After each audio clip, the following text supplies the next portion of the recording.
Hey guys, it's ExandShadow. Welcome back to Let's Play Banjo-Tooie.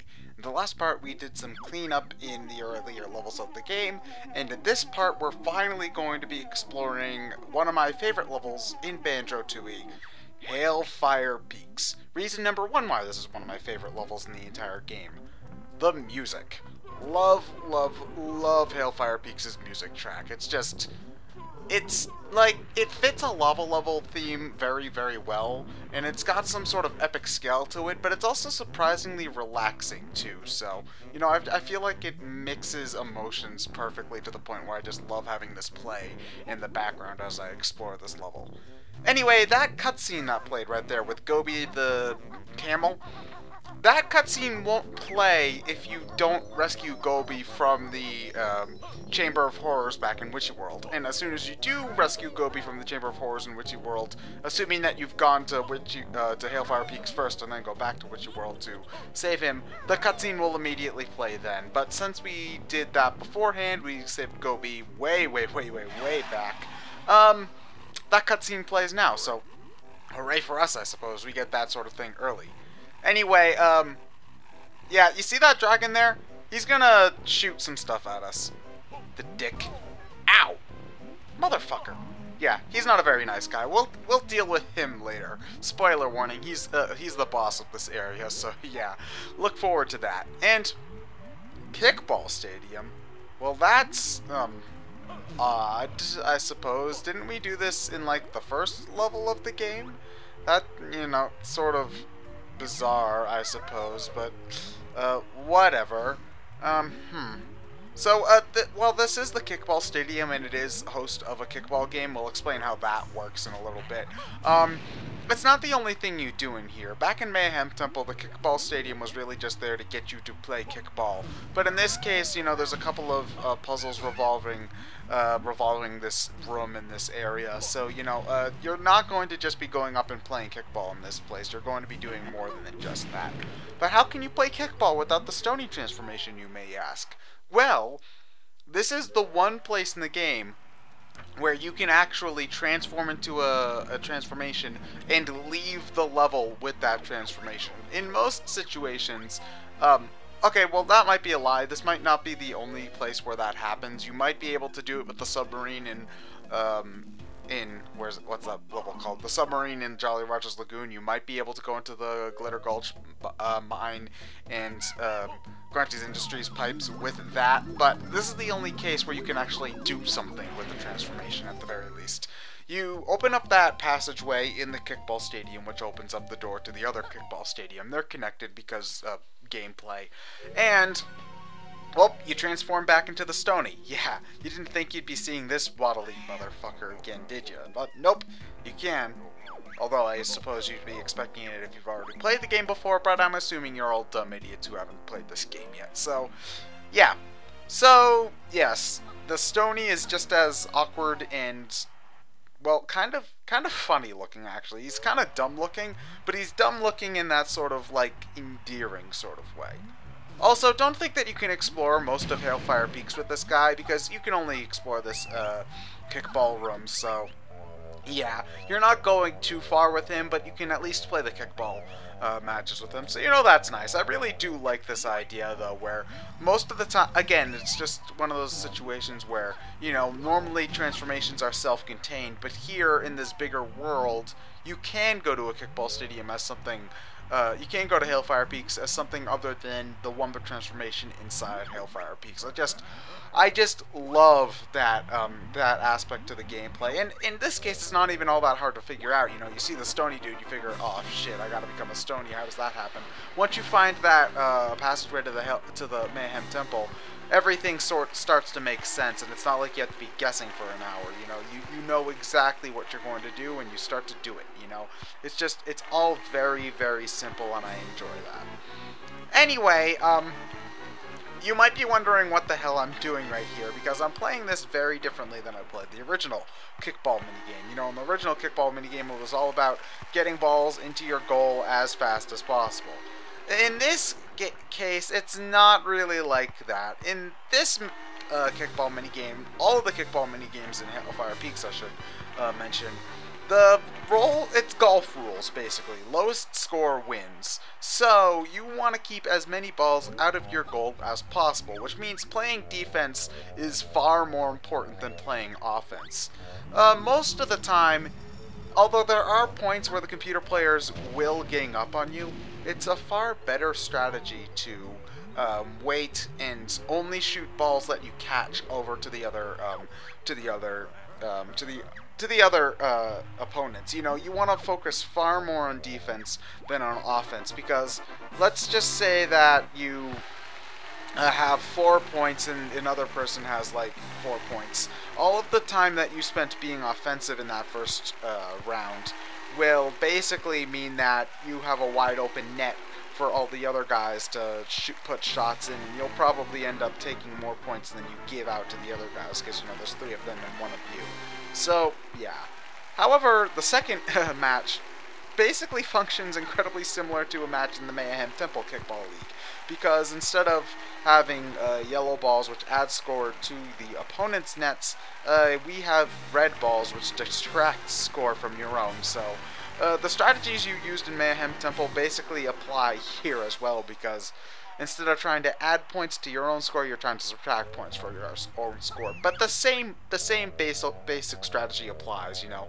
I was talking all about playing defense, but in that case, you're basically trying to focus as much on scoring points as possible. Trying to block shots from entering the other opponent's goals is basically impossible 8 times out of 10, or I should just say 4 times out of 5. So, you know, keep that in mind. However, the final match of the Coliseum Kickball Stadium, as what would probably be expected, is a combination of both the first and second matches, meaning you have access to both red and yellow balls. So, really, well, I would recommend, you know, really only leaving your defensive post on the goal line. You know, only stop playing goalie when you have red balls nearby that you can use to distract from your own score. Other than that, rarely go out to get yellow balls. Focus far more on playing defense than offense. Really, I would only recommend playing offense if things are really, really close, and you think that one extra shot here or there would make a difference. You know, like here, like, oh man, that was lucky. I almost got that ball into my thing, but the timer went out, thank God. But like at the very end there, it was very close between me and I think purple, so, you know, if I had gone out and put in maybe 1 yellow ball into the purple net, that probably would have been acceptable. But focusing all of my attention on making the other people's scores higher would not have been a smart idea, so don't do that. Anyway, yeah, I'm cut out the transformation stuff because you've seen it before. But now that we've gotten the kickball jiggy, which is one of the more straightforward Hailfire Peaks jiggy, so I recommend going after that relatively quickly. There's a few things that we're going to want to take care of in this building. First of which is pressing that button so that we can get that Jinjo over there.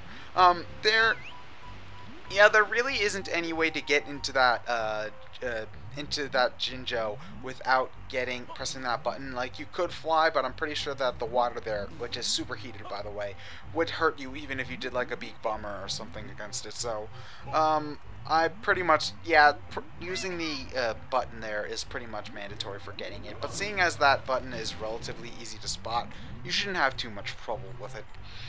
The second thing that we're going to need to do is use the split-up pads here. And now, even though there are split-up pads in the Coliseum Kickball stage, one thing that I really like about Hailfire Peaks is that there are split-up pads all over the level. You know, there's basically a set of split-up pads at every single warp pad in the entire game. You know, which, well, not in the entire game, but there's a set of split-up pads basically at every single warp pad in the level, at the very least. So, you know, the game does a very good job at trying to make it easy to do the multi-character stuff in this level, because there is a couple of instances where we're going to be needing to split up as Banjo solo and Kazooie solo in this level. So the game makes it as convenient as possible this time, which I really do appreciate.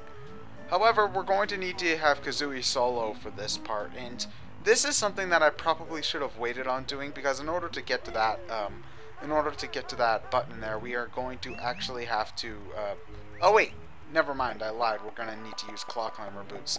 I thought that we were going to need to fly, which, in order to get the flight pad in this level, you've got to do a little bit of a mini puzzle, which takes some time, and I think it's a little bit easier to get to that area with both Banjo and Kazooie, but, you know, sometimes, you know, the classic claw climber boot strategy works too, you know.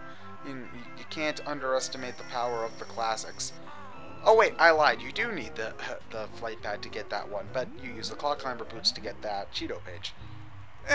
You know, that's nice too, I suppose. And oh, I saved myself from falling just so that I could fall anyway. Okay, Ted, that works. Anyway, Hailfire Peaks has sort of a tiered structure to it, in a way. Like the entire part of this level is based on a mountainside. So you know, the mountainside is to our right currently, and we've got our ground level here, which you know is close to the lava. And then there's another tier above that, you know, sort of the first floor, and then there's another tier on top of that, the second floor. And so the level really is set up in this sort of tiered fashion, which you don't really see a whole lot of in Banjo, where things are this clearly cut apart. You know, you get some stuff like that with like Witchy World, where everything was put into clear 4 sections, and you know, something like Jolly Roger's Lagoon, where there was the 2 halves. You know, that's a little bit more clear cut, but here, you know, there's a very clear set of areas here. You've got tier 1, tier 2, and ground level. It's just getting between them, which is a little bit more the difficult part, because like trying to remember and find out where like certain stairs are or things is more difficult than you might initially think it to be. Like here, you know, you might not think that you get down to this part on the ground level by going up to the top level. Well, not to the top, to the first tier, you know. You wouldn't necessarily think that, or you wouldn't think that the Globo is in this area that just happens to connect to someplace close to the Mumbo pad. You know, if you were looking at the level without knowing where all the warp points or all the stairs were, you might be thinking, why the hell is that that Globo pad there? Mumbo's nowhere near that guy. You know, it's just sort of that thing. And there is a quicker way to get to this area if you press that button, but the first time you try it, you know, you're going to have to go the long way before you can unlock that shortcut. And if you press the first person mode to look inside there, you can't see it now, but during the camera transition you can pretty clearly see that there's a flight pad in there.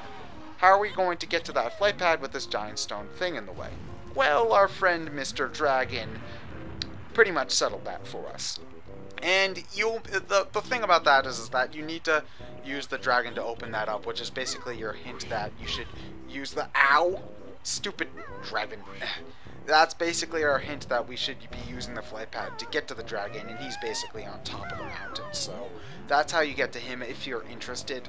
The dragon can be one of the first things you do in Hailfire Peaks, and I do sort of recommend it because the dragon is one of the more annoying parts about the level at first. You know, the entire overworld is unsafe. You know, he'll occasionally spout fireballs at you as long as he's there, so you know, you might want to go after him relatively quickly. But you know, I wanted to take care of a couple of other things first, just while I remember it.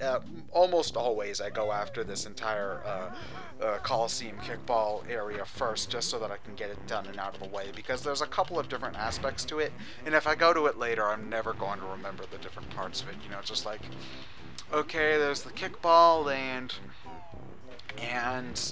what else is there? You know, I'll never remember all these other parts if I don't do it right away, so yeah. Anyway, this little mission that we're doing right here is to get that Jiggy that we saw at the very bottom of the Coliseum kickball area. Basically, what we have to do is we have to split up Banjo and Kazooie and have them step on these different Banjo and Kazooie solo pads. If I press on the Banjo pad, the first Banjo pad, it opens up access to the first Kazooie pad. Opening up access to the first Kazooie pad opens up access to the next Banjo pad, and then getting to the second Banjo pad is what we need to do in order to get that Jiggy.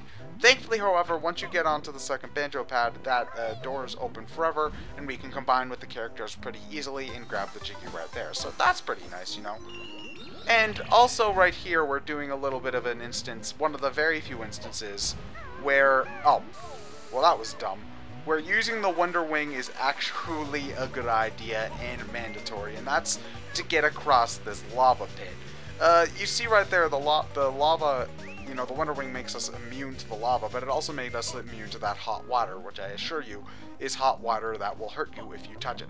However, as you also saw there, and I'm pretty sure I mentioned this before, you can't reach that with the Wonder Wing jump at first without these platforms here, so you are going to have to go into the Coliseum kickball area and open up these platforms if you're going to want to get this Jinjo. Again, other than the fact that you have to press a button, this is one of the more simple Jinjos to get in the game. So, well, in the level I should say. It's not one of the most simple ones to get in the game. But it's one of the more simple things you can do in the level, and it's always a good idea to start from the bottom and work your way up to the top. And that guy respawned quick. Awesome. Anyway, yeah, it's one of the more simple things you can do in the level, so that's why I recommend going after it first. Anyway, next time on Let's Play Banjo-Tooie, we are going to continue with our exploration of Hailfire Peaks, and, well, yeah, we'll just continue our exploration. I'm ExandShadow, and I'll see you guys later.